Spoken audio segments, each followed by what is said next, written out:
Puji Tuhan, Shalom Bapak Ibu. Salam sejahtera di dalam kasih Tuhan kita Yesus Kristus. Bagaimana kabar Bapak Ibu pagi hari ini? Semua sehat ya? Puji Tuhan. Kita percaya Tuhan selalu memberikan kepada kita perlindungan dan kekuatan yang luar biasa selama kita tetap terus berserah dan percaya bahwa Tuhan masih berkarya dan bekerja untuk setiap kehidupan kita sampai hari ini.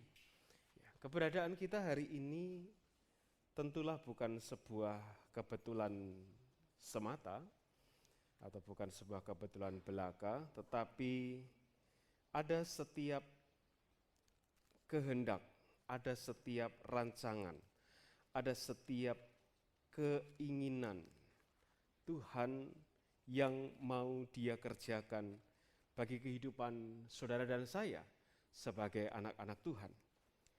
Banyak orang bicara bahwa di kehidupan ini dihubung-hubungkan dengan hal-hal yang kebetulan sehingga pakai, kalau saya boleh sebut istilah cocokologi, ya, ilmu gadok, ya, dicocok-cocokkan dengan sekehendak sendiri.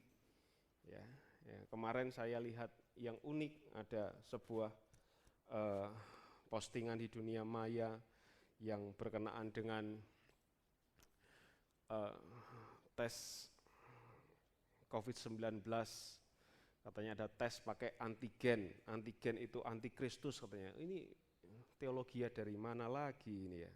Semua dicocok-cocok gitu ya, dengan pemahaman dan pemikiran sendiri yang tidak berlandas sesuatu yang ada kebenaran dari firman Tuhan. Ya, sebab kita tahu bahwa keadaan yang terjadi dalam kehidupan kita dari dulu sampai sekarang itu bukan sebuah kebetulan. Ya, sebab banyak hal yang dituliskan oleh firman Tuhan bahwa segala sesuatu yang terjadi dalam kehidupan manusia dari awal hidup manusia sampai akhir bukanlah sebuah kebetulan, tetapi ada di dalam rancangan dan rencana Tuhan yang luar biasa. Itu sebabnya pagi hari ini saya mengajak Bapak Ibu untuk melihat sebuah tema bahwa tidak ada yang kebetulan. Dalam hidup orang percaya tidak ada yang kebetulan. Kita mungkin bilang ketemu dengan orang, wah tadi pas kebetulan lewat sini mampir. Kebetulan lewat sini kemudian ngelihat teman kita, kemudian kita menyapa dia, wah ditanya padahal nggak kebetulan sih, memang kita sudah sengaja mau jalan ke situ. Oh iya tadi pas kebetulan sini, pas kebetulan, padahal tidak ada kebetulan dalam kehidupan kita sebagai manusia. Mari kita lihat kitab Pengkhotbah pasal yang ketiga ayat yang pertama. Pengkhotbah pasal yang ketiga ayat yang pertama mengatakan demikian. Untuk segala sesuatu ada masanya, untuk apapun di bawah langit ada waktunya. Sekali lagi saya bacakan.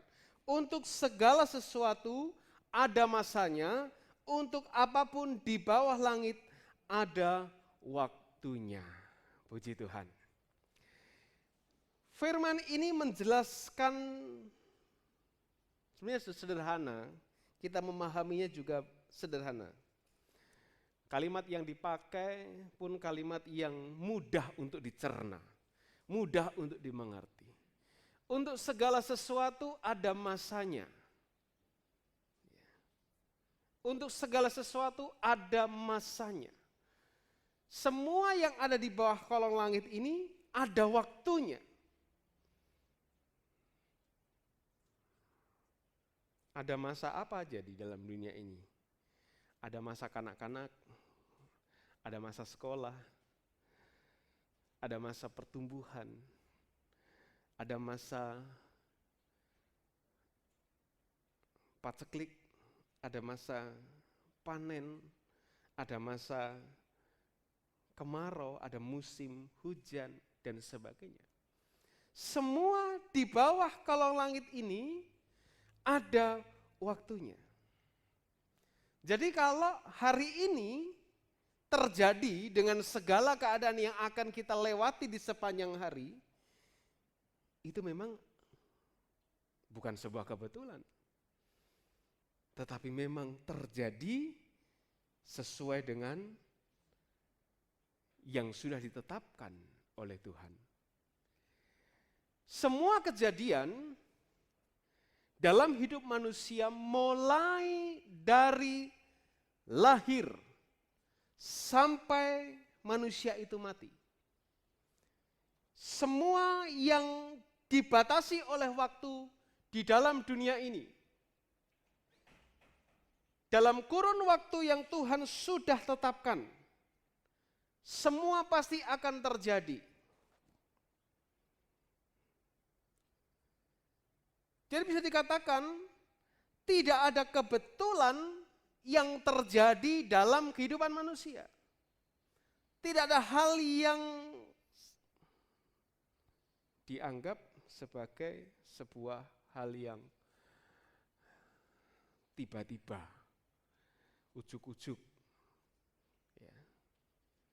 Tetapi memang semua sudah ada pada, sudah ada pada waktu yang ditetapkan oleh Tuhan. Kejadian demi kejadian, perkara demi perkara, hal-hal yang harus dialami oleh manusia di dalam kurun waktu kehidupan manusia ini sudah ditetapkan oleh Tuhan secara cermat. Sudah ditetapkan oleh Tuhan secara detail. Di dalam kemahakuasaan Tuhan, semua sudah selesai, sempurna. Memang kita masih harus ikuti yang namanya perjalanan waktu. Tuhan itu kekal, Dia tidak dibatasi oleh waktu. Kita yang dibatasi oleh waktu. Dan semua sudah dirancang Tuhan sedemikian rupa. Dia tetapkan apa yang akan terjadi, Dia tetapkan apa yang akan dialami oleh manusia, Dia tetapkan apa yang harus dilewati oleh kehidupan kita dari masa demi masa, dari waktu ke waktu.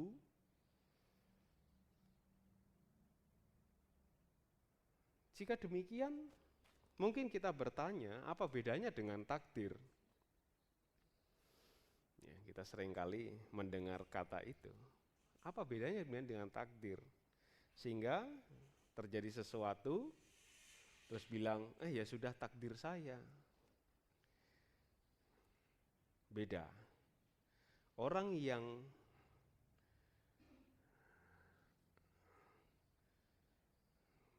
pegang pemahaman atau pegang pengertian segala sesuatu ini terjadi karena takdir dan sebagainya, yang dihasilkan impact-nya, dampaknya itu pasti beda. Orang yang cuma berpikir bahwa apa yang terjadi ini sudah ditakdirkan atau takdir saya seperti itu, akhirnya apa? Menyerah. Akhirnya tidak punya gairah, tidak punya semangat, tidak punya keinginan untuk mengubah kehidupannya. Tapi beda pada waktu kita memahami bahwa segala sesuatu yang terjadi ini bukan karena kebetulan, tetapi karena ada rencana Tuhan di mana kita harus hidup di dalam rencana tersebut, maka akan membuat kita lebih bersemangat. Kita lebih bergairah untuk menghidupkan kehidupan kita. Kita lebih bersemangat untuk mengatur, menata segala keberadaan kita sehingga menjadi kehidupan yang baik. Kehidupan yang berkenan kepada Tuhan, kehidupan yang bisa kita nikmati dalam situasi, dalam keadaan, dalam kondisi yang sedang terjadi pada masa waktu hidup kita.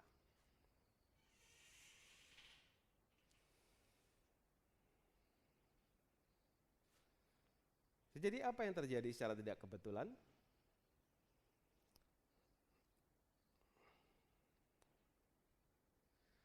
Apa yang tidak terjadi secara kebetulan?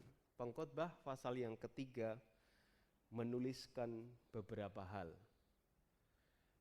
Ayat yang kedua, Salomo memberitahukan kepada kita ada dua pengalaman yang pasti terjadi dalam kehidupan masa waktu manusia di dalam dunia ini. Pasal yang ketiga itu yang kedua katakan ada waktu lahir, ada waktu yang meninggal. Jadi ada yang lahir, ada yang meninggal. Setiap kali ada kelahiran, pasti nanti opositnya, lawannya pasti ada yang meninggal. Sekalipun mungkin jumlah yang meninggal dibandingkan yang lahir, banyakkan yang lahir. Itu sebabnya populasi manusia dalam dunia ini meledak luar biasa. Kemampuan bertahan hidup manusia untuk jangka panjang bagus. Sehingga angka kelahiran begitu banyak, angka kematian berkurang.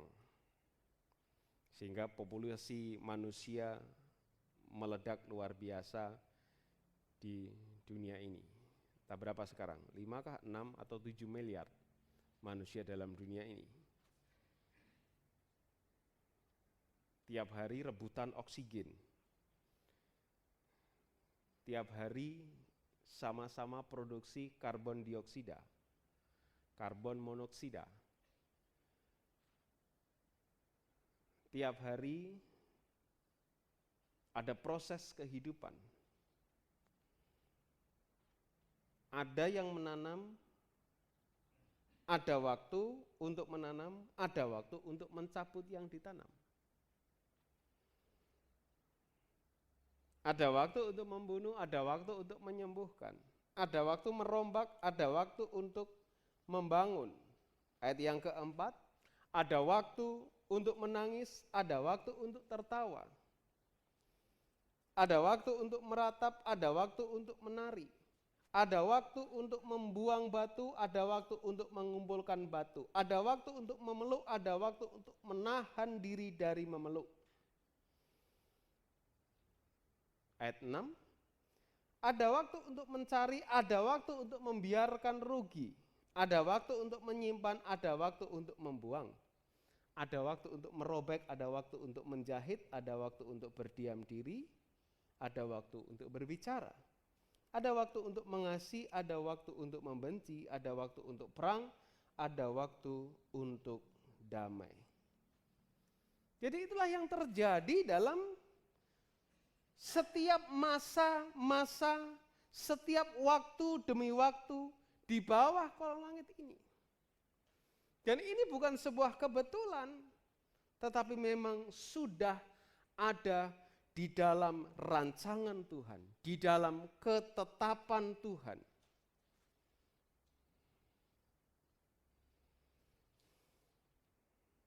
Sehingga pada waktu melihat kenyataan hidup tersebut, Salomo menarik sebuah kesimpulan di pasal yang ke-7 ayat yang ke-14. Dikatakan, pada hari mujur bergembiralah. Pada hari malang, harusnya kan bersedihlah gitu ya.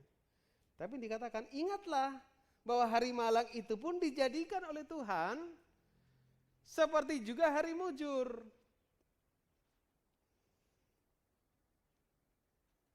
Supaya manusia tidak menemukan sesuatu mengenai masa depannya.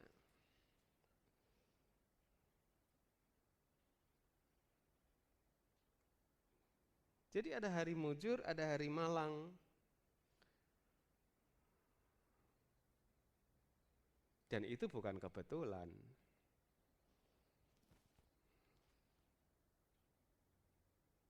ada dalam rencana Tuhan, dan bagaimana respon kita nanti menghadapi itu semua.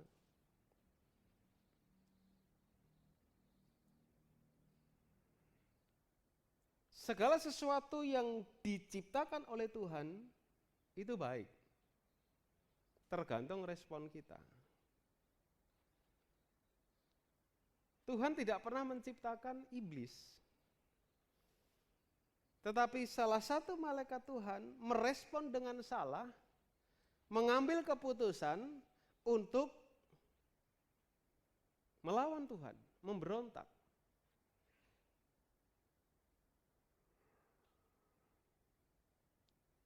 Maka disebutlah ada setan atau iblis, yang mungkin Bapak Ibu juga familiar dengan istilah Lucifer. Padahal Lucifer itu artinya pembawa terang. Namanya bagus artinya, bawa terang dia. Tapi karena pemberontakan kepada Tuhan, dia diusir dari sorga dan kerjaannya mengganggu terus manusia. Tuhan nggak pernah ciptakan dosa, tetapi manusia mengambil keputusan untuk memberontak dan itu disebut dosa. Tuhan ciptakan segala sesuatu baik, perfect, sempurna, tetapi manusia mengambil keputusan untuk melawan, melanggar apa yang Tuhan mau, sehingga timbullah dosa. Apakah itu sebuah kebetulan? Apakah Tuhan sengaja menempatkan, memasang, menjebak manusia? Tidak. Tetapi karena respon yang salah dari manusia mengakibatkan hal itu terjadi.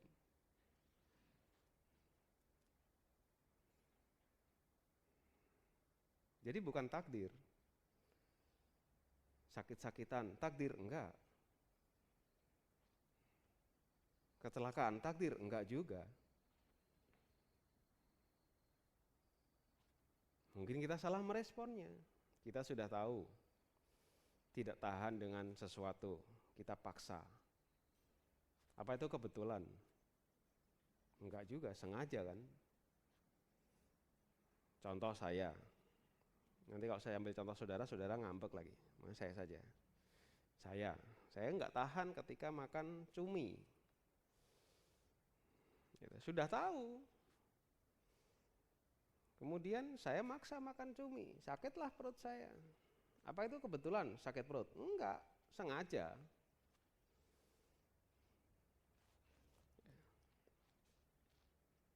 Kemudian ada orang yang tertimpa musibah. Kemudian dikatakan, wah ini sudah takdirmu seperti itu, kamu. Kadang enggak juga. Bisa jadi itu terjadi, ada banyak aspek yang harus dilihat. Kenapa itu terjadi? Penyebabnya apa?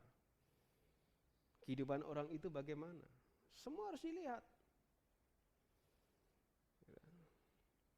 Apalagi kalau kita berpegang pada firman Tuhan yang katakan Tuhan gak pernah rancangkan kecelakaan. Rancangan Tuhan selalu sempurna, rancangan yang baik. Tapi kenapa hal-hal yang tersebut terjadi? Tadi dimulai dari kejatuhan Lucifer. Ada dosa, ada masalah, ada ketidakberesan yang mengakibatkan penghukuman demi penghukuman. Dan Tuhan sudah kasih tahu semua itu akan terjadi. Maka saudara baca kitab Wahyu secara keseluruhan, saudara pahami dengan baik, saudara akan dapatkan gambaran apa yang Tuhan mau kerjakan untuk dunia ini, khususnya di akhir zaman. Dan itu terus tergenapi, terjadi dan terus terjadi. Keadaan yang sedang terjadi seperti yang kita alami bersama-sama seluruh dunia hari-hari ini bukan sebuah kebetulan, tetapi memang ada dalam rancangan Tuhan bahwa masa yang seperti ini akan terjadi.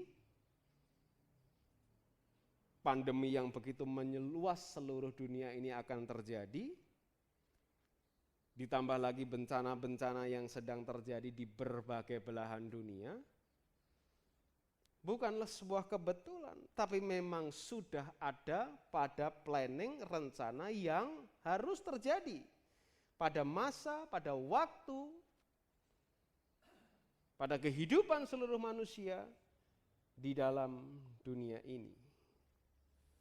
Yang perlu kita perhatikan adalah bagaimana sikap kita menghadapi masa demi masa, waktu demi waktu yang sedang terjadi pada waktu kehidupan kita hari-hari ini. Bagaimana sikap kita? Yang pertama, kita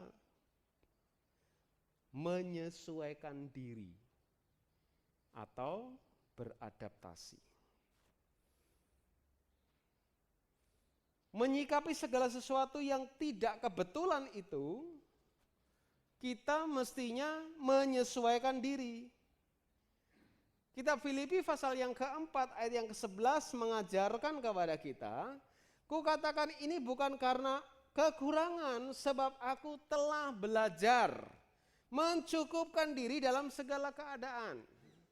Perhatikan kata atau frasa, aku telah belajar mencukupkan diri. Aku telah belajar mencukupkan diri dalam segala keadaan. Kita perlu menyesuaikan diri. Sebab penyesuaian diri ini atau adaptasi itu tidak muncul secara alami. Harus dipelajari, harus dikerjakan.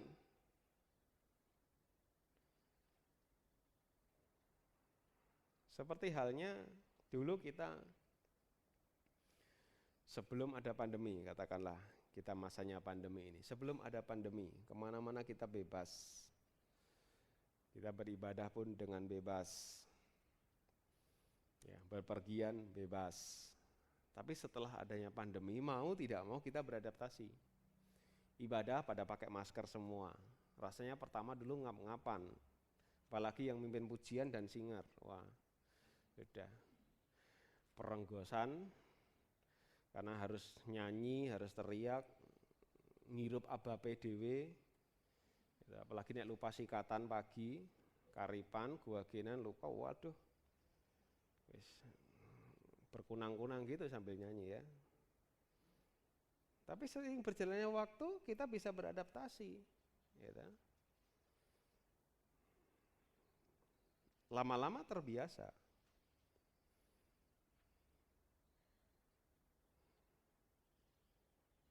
Misal kita tinggal di daerah yang dingin, dari daerah yang kita biasa di daerah tropis, kita tinggal di daerah yang agak dingin, yang suhunya rata-rata 16 paling tinggi, selebihnya di bawah 10. Sebulan 2 bulan mungkin kita merasa nggak bisa nyaman, tetapi kalau sudah setahun 2 tahun ya nyaman-nyaman saja.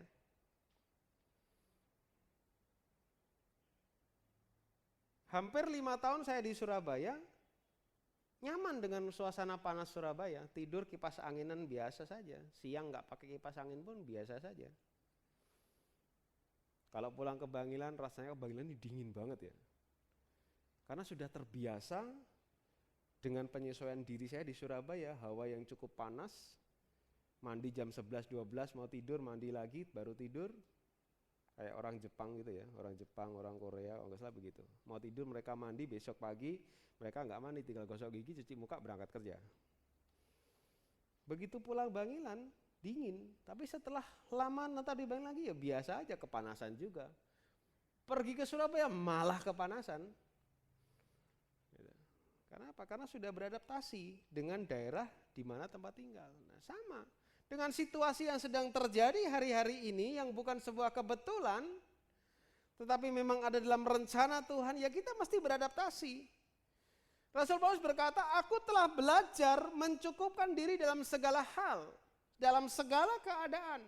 Dia menyesuaikan diri sehingga tidak mengeluh, tetapi bisa bersyukur. Nah, orang yang gak bisa beradaptasi, dia pasti akan mengeluh.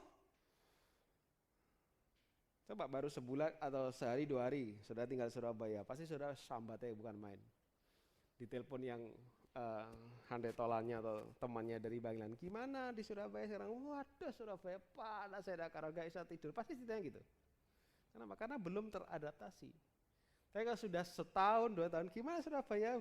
Nggak apa-apa, biasa aja, nggak panas. Yo, biar panas biasa, tapi sudah beda. Orang yang bisa menyesuaikan diri, maka dia tidak mengeluh, tetapi bisa mengucap syukur. Kalau kita harus hidup di masa pandemi hari-hari ini, ya nggak usah mengeluh, bersyukur saja kepada Tuhan karena segala sesuatu itu dalam rancangan Tuhan. Dan kita tetap pegang janji Tuhan dalam segala keadaan, Tuhan pasti pelihara kita. Tuhan pasti terus akan menopang kita, terus akan jagai kita. Kita sesuaikan diri aja dengan segala keadaan. Ya kan? Rasul Paulus juga pernah bilang, dengan orang Ibrani, dia seperti orang Ibrani. Dengan orang Yunani, dia seperti orang Yunani. Bukan berarti jadi bunglon ya, tetapi dia menyesuaikan diri. Sambil tetap menjaga kehidupannya dalam keadaan yang berkenan kepada Tuhan. Dan kita perlu ingat, kita tidak bisa memilih situasi yang sedang terjadi. Wah, saya nggak mau nih ada pandemi. Saya nggak mau rumah saya termasuk daerah pandemi. Nggak bisa, kita nggak bisa memilih. Kita nggak bisa menolak pandemi yang sedang terjadi untuk masuk ke dalam daerah kita. Kalau itu sudah masuk, ya kita mesti preventif, persiapan, jaga kehidupan kita dan mulai menyesuaikan diri, beradaptasi dengan baik. Makanya setiap ibadah sekarang kita sudah adaptasi hampir setahun ini, ya kan, pakai masker, sudah mulai biasa, sudah enggak lagi bingung, repot dan sebagainya, karena sudah mulai terbiasa. Sikap kita perlu penyesuaian diri, sehingga kita bisa bersyukur kepada Tuhan dengan situasi yang Tuhan izinkan kita harus lewati. Sebab kita tahu, seperti yang dijelaskan kitab Mazmur pasal 23, Tuhan akan bawa kita ke padang rumput yang hijau dan air yang tenang. Betul ya? Tetapi lihat ayat sebelumnya dikatakan, kita juga harus melewati lembah yang kelam. Kita harus melewati persoalan-persoalan. Tuhan mau menjadikan kita pemenang, bahkan kita lebih dari pemenang, tetapi kita juga harus lewat persoalan. Harus ada perjuangan, harus ada pertandingan, harus ada usaha, harus ada kerja keras. Bagaimana kita disebut pemenang jika kita tidak pernah menghadapi sebuah pertarungan, apapun itu bentuknya. Seseorang yang dikatakan menang adalah orang yang sudah menyelesaikan pertarungan tersebut. Kalau belum, ya bagaimana dikatakan pemenang?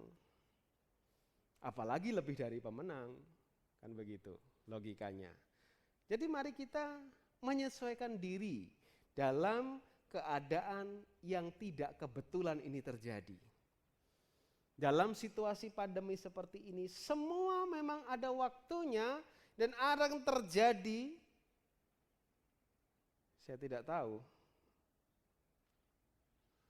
hari depan itu jadi seperti apa, selesainya kapan pandemi ini. Ya.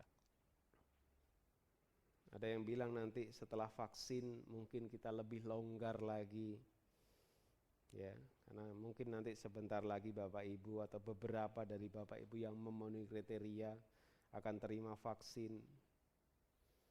Ya, karena nggak semua bisa terima vaksin, ada syarat-syarat yang harus dipenuhi. Usia dari 18 sampai 59 kalau saya tidak salah. Tidak punya penyakit tertentu yang tidak boleh divaksin itu, jantung, paru, asma, dan apalagi itu beberapa. Ya. Tidak dalam kondisi terpapar COVID-19 dan sebagainya. Ya, kita beradaptasi saja dengan situasi seperti ini dengan segala protokol yang sudah ditetapkan untuk menjaga keberlangsungan kehidupan kita di tengah-tengah situasi yang seperti ini. Kita bersyukur kepada Tuhan, tidak usah mengeluh. Kenapa harus seperti itu? Kenapa harus seperti ini? Ya. Maka kita perlu pelajari, perlu kita lihat dari kebenaran firman Tuhan. Segala masa, segala sesuatu ada waktunya, pasti akan terjadi. Bahkan ya enggak nakut-nakutin ya. Dunia semakin terpuruk dalam kegelapan, dunia semakin rusak. Meterai demi meterai dari Tuhan terus dibuka. Penghukuman demi penghukuman pasti akan terjadi.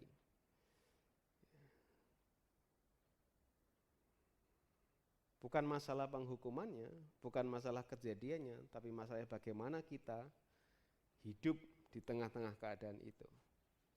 Bagaimana sikap kita? Tidak usah mengeluh, bersyukur. Kalau masih diizinkan Tuhan masuk ke situ, berarti masih ada kehendak rencana Tuhan yang mau Dia genapi dalam kehidupan kita. Bisa jadi Tuhan mau buat mujizat yang luar biasa. Seperti kisah Lazarus yang meninggal, Tuhan dikasih kabar Lazarus mati. Tapi Tuhan Lazarus sakit, tapi Tuhan enggak langsung ke sana. Tuhan tunggu dulu beberapa hari, akhirnya Lazarus mati. Baru 4 hari kemudian Tuhan datang ke tempat Lazarus. Sehingga Tuhan katakan, akulah kebangkitan dan kehidupan. Barang siapa percaya kepadaku, dia tidak akan mati, dia tetap akan hidup sekalipun sudah mati. Tuhan membangkitkan Lazarus. Tuhan membuktikan kuasanya. Tuhan membuktikan juga bahwa dia Mesias, sebab orang Yahudi punya pemahaman kalau itu Mesias datang, dia bisa menghidupkan orang yang mati lebih dari 3 hari. Syaratnya seperti itu. Dan Tuhan buktikan, tapi sayang mereka tidak percaya. Ya sudah, tidak masalah bagi Tuhan. Tapi barang siapa mau percaya, dia akan dapatkan kehidupan kekal. Seperti saudara dan saya pagi hari ini. Yang kedua, bagaimana sikap kita? Ya nikmati aja apa yang terjadi. Nikmati apa yang terjadi. Dalam Filipi pasal 4 ayat 12 katakan, aku tahu apa itu kekurangan. Aku tahu apa itu kelimpahan dalam segala hal, dalam segala perkara.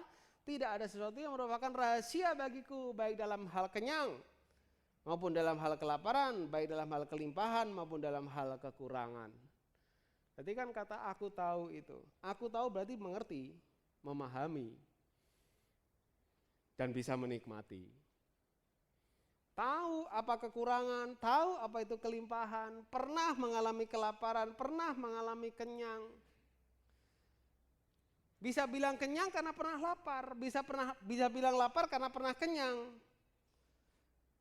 Bisa bilang kurang karena pernah lebih, bisa bilang lebih karena pernah kurang. Ya, itu permainan kata aja yang ringan untuk logika kita. Gitu. Nikmati aja kehidupan ini. Kalau kita harus masuk ke marwah atau dalam keadaan pandemi ini, ya kita nikmati saja. Kita nikmati apa yang terjadi sehingga kita bisa memanage hidup kita dengan baik. Jika pada masa dulu segala sesuatu masih luar biasa, baik keadaannya, keadaan iklim bisnis baik, bertumbuh dengan bagus, kemudian diterjang pandemi ini mulai stuck, mulai menurun, mulai merosot, ya, dinikmati saja sambil terus berpegang kepada Tuhan. Tetapkan keyakinan hati kepada Tuhan. Tuhan tidak akan membiarkan anak cucu orang benar meminta-minta roti. Tuhan tidak akan membiarkan anak-anak Tuhan sampai jatuh tergeletak. Nikmati aja kehidupan ini. Ketika kita bisa menikmati kehidupan ini, kita bisa jadi rileks. Kita nggak pusing memikirkan apa yang harus terjadi pada keadaan yang dialami oleh banyak orang. Malam nggak bisa tidur gara-gara mikirkan kapan ya pandemi ini selesai. Nggak usah dipikirin, tidur-tidur aja, nikmati tidur malam kita dengan enak. Supaya besok pagi kalau Tuhan izinkan kita bangun, kita punya tenaga, kita punya kekuatan untuk menjalani hari itu. Nggak usah dipikirin. Banyak orang nggak bisa tidur, kenapa nggak bisa tidur? Saya mikir, no ini piye, gimana, bagaimana. Nikmati aja hidup ini. Selagi kita masih bisa makan, makanlah dengan baik. Selagi kita masih bisa menikmati kehidupan kita, nikmatilah hidup kita ini. Tapi tetap ya, jangan sampai lepas kendali. Tetap di dalam koridor kebenaran, kekudusan, firman Tuhan. Sehingga kita bisa menghadapi sesuatu yang terjadi hari-hari ini dengan nyaman. Kembali ke satu tadi, tanpa mengeluh tapi mengucap syukur.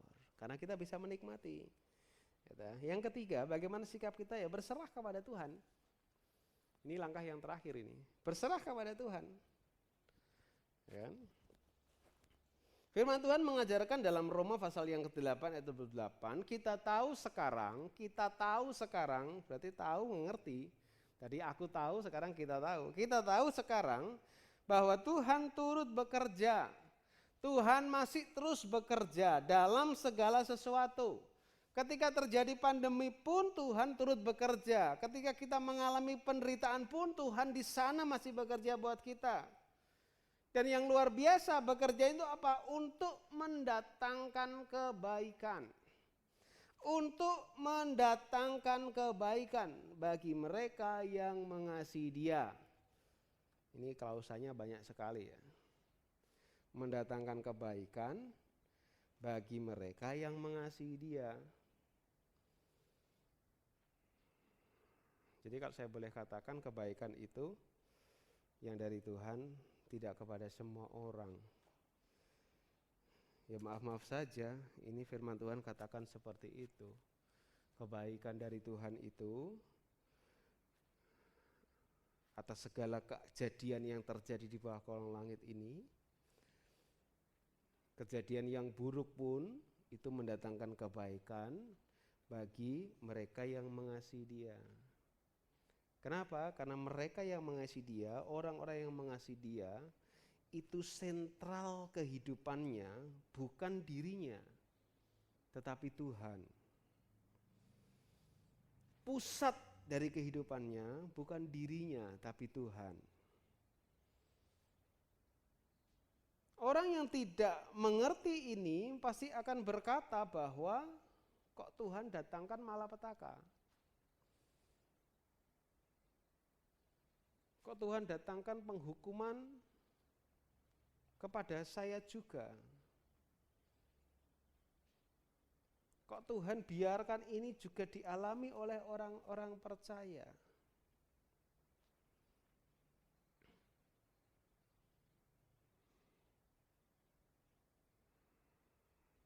Tetapi kita yang mengasihi Dia, yang berpusat hidup kita pada Dia, pada Tuhan, kita tahu.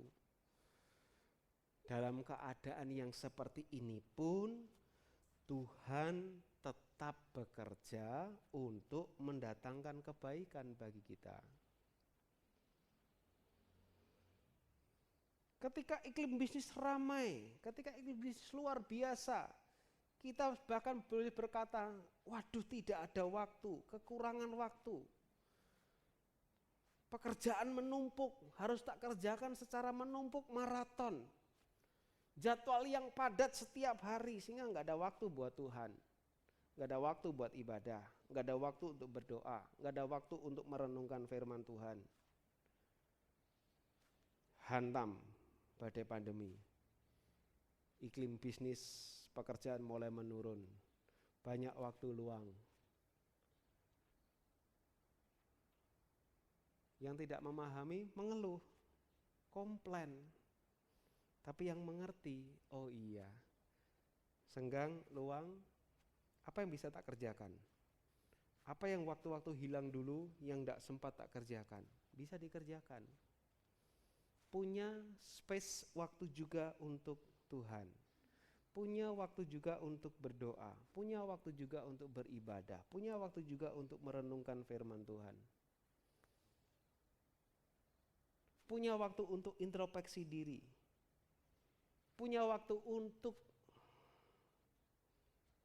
memahami, mengenal Tuhan, sehingga kita juga dikenal oleh Tuhan.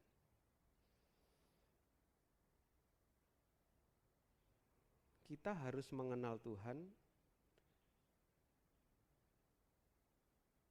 sampai Tuhan juga mengenal kita.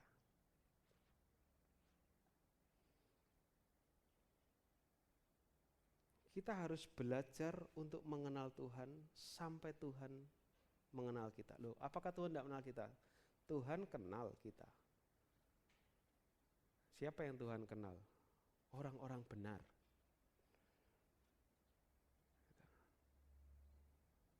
Logika sederhana begini. Kita kenal presiden kita. Tapi belum tentu presiden kita kenal kita kan? Kita kenal pengkhotbah-pengkhotbah besar, tapi belum tentu mereka kenal kita. Tapi kalau kita belajar sama dia, kita intens dengan dia, bahkan sampai bersurat, berkirim korespondensi, bertukar pikiran, tanya jawab, atau bahkan hidup pengen tahu apa yang dilakukan selama sebulan, seminggu, baik oleh presiden atau orang-orang terkenal, maka kan akhirnya dia kenal kita. Karena kita belajar lebih mengenal dia. Nah, ya, logika sederhana seperti itu. Saat kita belajar lebih mengenal dia, kita akan tahu dia juga akan mengenal kita lebih jauh. Berserah kepada Tuhan dengan segala keadaan, karena keadaan yang sedang terjadi ini pun dipakai oleh Tuhan untuk mendatangkan kebaikan bagi kita. Sikap ini yang tidak dimiliki oleh orang-orang dunia. Bahkan sebagian anak Tuhan pun terlambat menyadari sikap-sikap ini. Tapi marilah kita sebagai anak-anak Tuhan yang tahu bahwa segala sesuatu tidak ada yang kebetulan, kita ambil sikap itu dalam menghadapi apa yang terjadi dalam kehidupan kita. Sesuaikan diri kita dengan kondisi yang sedang terjadi. Ya, karena sedang terjadi iklim ekonomi yang agak sulit, dulu yang kita boros, kita irit dikit lah. Dulu kita yang sering jajan tiap hari, ya dikurangilah.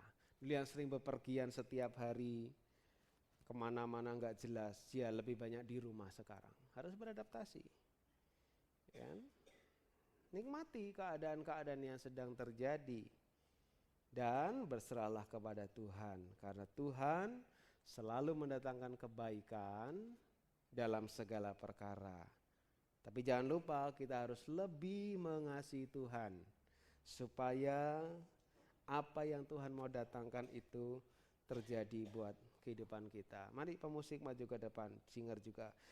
Percayalah, semua yang Tuhan izinkan kita alami hari ini, semua itu untuk kebaikan kita. Tidak ada yang kebetulan. Kalau kita harus alami hari ini keadaan seperti ini bukan kebetulan, tetapi ada rencana Tuhan untuk kehidupan kita. Dan itu Tuhan buat untuk kebaikan saudara dan saya. Tuhan buat untuk kebaikan orang-orang yang mengasihi Tuhan. Tuhan buat untuk kebaikan kehidupan